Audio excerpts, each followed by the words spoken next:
Hello dear student, मेरे YouTube channel Rakesh TKG 12 पर सभी का स्वागत है।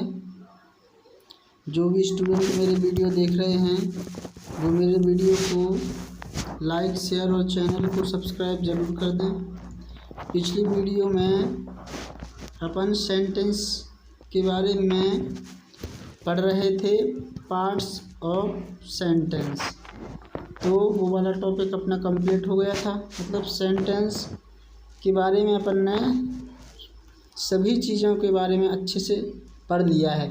अब आप उसको घर पर अच्छे से लिख लीजिए और उनका रिवीजन करते रहिए थोड़े टाइम में। अब अपन इस वीडियो में जो नेक्स्ट टॉपिक है वो है अपना केस। ठीक है ना। केस को हिंदी में बोलते हैं कारक। आपने हिंदी में कारक पढ़े हुए हैं, संस्कृत में पढ़े हुए हैं। हिंदी और संस्कृत में कारक कितने होते हैं? 8 होते हैं। ठीक है ना। जिसमें पहला होता है कर्ता कारक, दूसरा कर्म, तीसरा कर्ण, चौथा होता है संप्रदान, पांचवा आपदन, छठवां संबंध, सातवां अधिकरण और आठवां होता है अपना संबोधन। हिंदी में कितने हैं? अपने 8 होते हैं। इनके चिन्ह भी फिर होते हैं। कर्ता का चिन्ह क्या होता है? न होता है। कर्म का को होता है कर्ण से। ठीक है ना। साधन के लिए ये उपयोग किया जाता है, साधन या माध्यम के लिए कर्ण वाला। संप्रदान का चिन्ह होता है के लिए या की। आपदन वाला से जब ये अलग होता है, जैसे वह पेड़ से कूदा।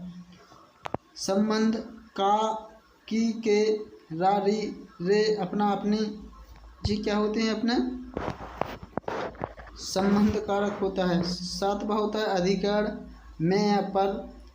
आठवां संबोधन का होता है हे, अरे, अरे, आजी। ये क्या होते हैं? संबोधन कारक होते हैं। तो अपन ने अभी हिंदी के पढ़े हुए हैं, संस्कृत के पढ़े हुए।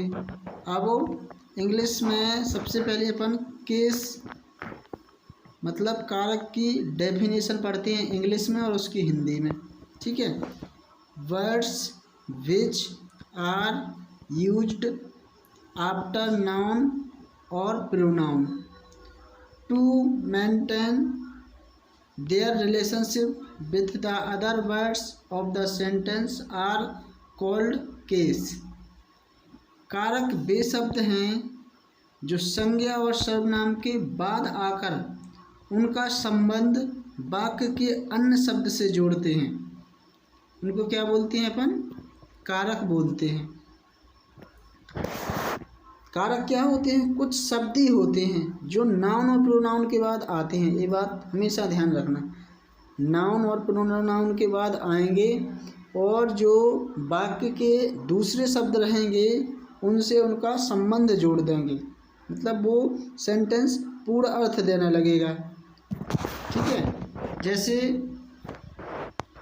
वह श्याम को बुलाएगा, वह श्याम को, तो को अपना क्या है? हिंदी में को क्या है? कारक है। ठीक है ना। तो को ये पूरे सेंटेंस को पूर्ण अर्थ दे रहा है। इसी प्रकार जो कारक होते हैं वो सेंटेंस के जो दूसरे शब्द होते हैं उनसे जोड़ते हैं और एक पूर्ण अर्थ बनाते हैं। ठीक है ना। कारक वे शब्द होते हैं जो संज्ञा या सर्वनाम के बाद आकर उनका संबंध वाक्य के अन्य शब्द से जोड़ते हैं। ठीक है ना। ये वाक्य के अर्थ को पूर्ण करते हैं। कौन? केस। ठीक है ना। कारक। अब ये कितने प्रकार के होते हैं? इंग्लिश में अपने होते हैं 6 प्रकार के। ठीक है ना। इंग्लिश में कितने प्रकार के होते हैं? 6 प्रकार के। कौन कौन से? पहला होता है अपना सब्जेक्टिव, या इसी को बोलते हैं नॉमिनेटिव केस। ठीक है ना। कर्ता कारक बोलेंगे इसको, इसमें कारक भी आप लोग लिख लीजिएगा। दूसरा होता है ऑब्जेक्टिव केस, जिसको बोलते हैं कर्म कारक। तीसरा होता है एम्फेटिक केस, जिसको बोलते हैं बलबोधक कारक।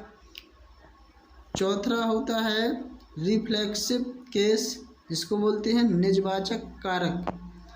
पांचवा पजेसिव केस, अधिकार संबंध कारक। छठवां होता है वोकेटिव केस संबोधन कारक।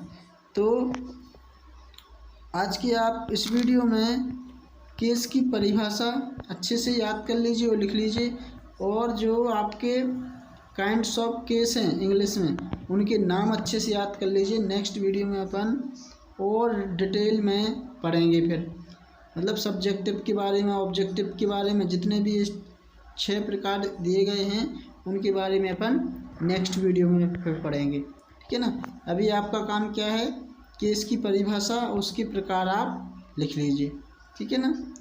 तो आप इसको अच्छे से कर लीजिए, फिर अपन मिलते हैं नेक्स्ट वीडियो में। जब तक के लिए बाय बाय।